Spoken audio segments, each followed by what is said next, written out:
Halo guys, mari kita mengenal lebih dekat tradisi budaya orang Tanah Ai dalam ritual Glen Mahe, khususnya di wilayah Boganatar, Kecamatan Talibura, Kabupaten Sika, Flores NTT. Sebelum kita membahasnya, terlebih dahulu kita mengenal tokoh utama yang berperan dalam ritual ini. Yang pertama, Dua Puan atau dikenal sebagai perempuan penjaga Mahe atau tuan rumah. Dan Mahe ini dahulu dikenal sebagai Natar Nuhu atau tempat kampung perang, yang mana disejarahkan perang kala itu, ada seorang warga Belanda yang selamat dan bersembunyi di tempat itu. Dan keturunannya sampai hari ini dijuluki sebagai Dua Puan atau perempuan penjaga Mahe. Jadi dari sejarah tersebut, Dua Puan adalah turunan dari Belanda. Yang kedua, Moan Tanah Puan atau Tuan Tanah di wilayah Boganatar. Yang ketiga, Moan Marang atau sebagai ketua pemangku adat. Dan yang keempat, beberapa kepala suku dan beberapa pemangku adat lainnya, sebagai tokoh utama dan warga setempat pun turut ambil bagian dalam ritus Glen Mahe ini. Selain itu tokoh-tokoh adat dan masyarakat di kampung tetangga pun diundang untuk berpartisipasi dalam ritus ini. Ritus Glen Mahe ini biasanya diritualkan paling cepat atau minimal 5 tahun sekali, atau tergantung juga dari persiapan para tua adat dan warga setempat. Dan untuk ritual Glen Mahe ini, biasanya berlangsung selama 4 hari, dan ada aturan tersendiri menjelang pelaksanaan ritus ini. Aturan yang dimaksud berupa larangan untuk melukai tanah, dengan dalil keyakinan, ritus Glen Mahe sesungguhnya ritus penyembahan terhadap Lero Wulan atau matahari atau kata lainnya wujud tertinggi, dan ritus permohonan sekaligus syukur kepada Nian tanah atau bumi.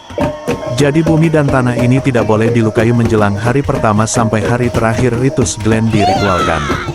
Karena aturan tersebut bagian dari sikap hormat dan ritual pendinginan.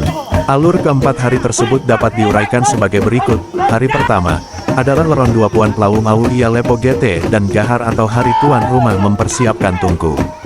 Hari kedua adalah Leron Dua Puan Dai Uhe Heding dan atau hari tuan rumah membuka pintu dan menyediakan tangga. Hari ketiga adalah Leron Glen atau hari pelaksanaan ritus Glen Mahe. Dan hari keempat adalah Leron Dua Puan Lebe Uhe, Lakdan atau hari terakhir tuan rumah menutup pintu dan tangga. Dan aturan untuk Dua Puan atau tuan rumah, selama hari pertama dan hari kedua, ia tetap standby di atas pondok Lepo Gete dan Gahar. Pada hari yang ketiga, ia turun dari pondok Lepo Gete dan Gahar untuk menyambut tamu sampai pada hari keempat. Dan untuk diketahui, ada 2 pondok di lokasi ritual Glen Mahe ini, pondok beratap alang-alang sebagai Lepo Gete dan Gahar, atau pondok tuan rumah dan pondok beratap Seng sebagai Woga atau pondok Bait Allah, yang mana orang yang bisa bernaung atau masuk di pondok ini adalah orang-orang terkhusus laki-laki yang sudah menerima ritus pendewasaan. Sedangkan pondok Lepo Gete dan Gahar, adalah pondok netral dan umum atau tidak ada kriteria khusus untuk bernaung atau masuk.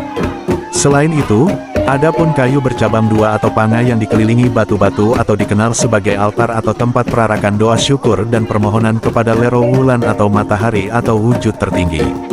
Dan untuk diketahui, jumlah batu di sekeliling kayu panga itu berdasarkan jumlah ritus Glen Mahe, yang mana batu tersebut sebagai batu sanjungan atau batu yang dipilih secara khusus bukan sembarangan batu. Dan biasanya ketika batu yang dipilih itu hendak ditanam, terlebih dahulu ada perarakan pengantaran batu menuju altar panga untuk ditanam. Adapun pemangku adat yang disebut hurit atau yang berhak untuk menyembelih kurban.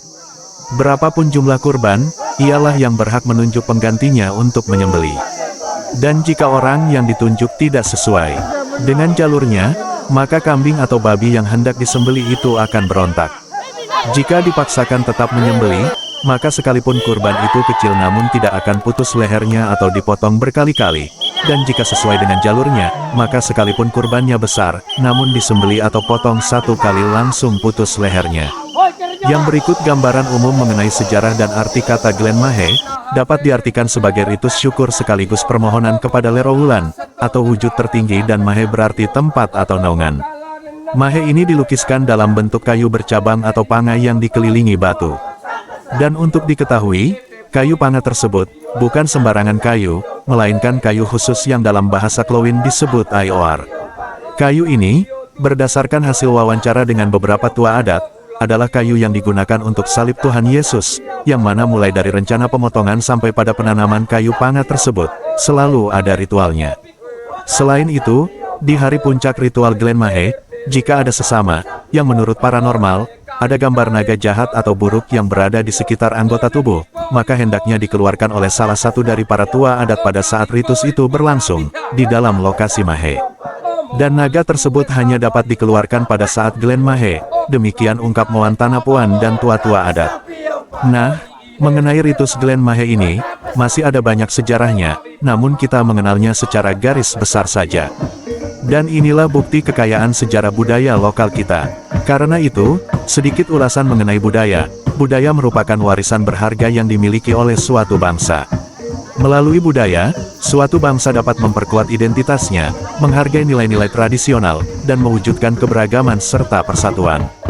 Namun, dalam era perkembangan teknologi dan globalisasi yang semakin pesat, keberadaan budaya seringkali terabaikan. Untuk itu, penting bagi kita semua untuk menjaga dan melestarikan budaya agar tetap hidup dan berkembang. Budaya adalah pondasi yang membentuk dan mempengaruhi pola pikir serta perilaku setiap individu. Dengan melestarikan budaya, kita sebenarnya juga menjaga keberlangsungan hidup kita sendiri. Dengan memahami dan menghargai budaya, kita dapat menghindari kerusakan yang dapat mengancam kelangsungan budaya itu sendiri. Budaya merupakan warisan yang dilewatkan dari satu generasi ke generasi berikutnya. Jika budaya tidak dilestarikan, akan ada risiko hilangnya kekayaan pengetahuan, tradisi, dan nilai-nilai yang tersimpan di dalamnya. Oleh karena itu, kita perlu menjaga budaya agar tetap menjadi penghubung antar generasi dan menjamin kelangsungan warisan budaya bagi anak cucu kita. Demikian ulasan tentang tradisi Glen Mahe dan budaya. Tentu masih ada banyak kekurangan, maka besar harapan saya bisa diberi masukan atau tambahan melalui komentar. Terima kasih Amapo Benjer.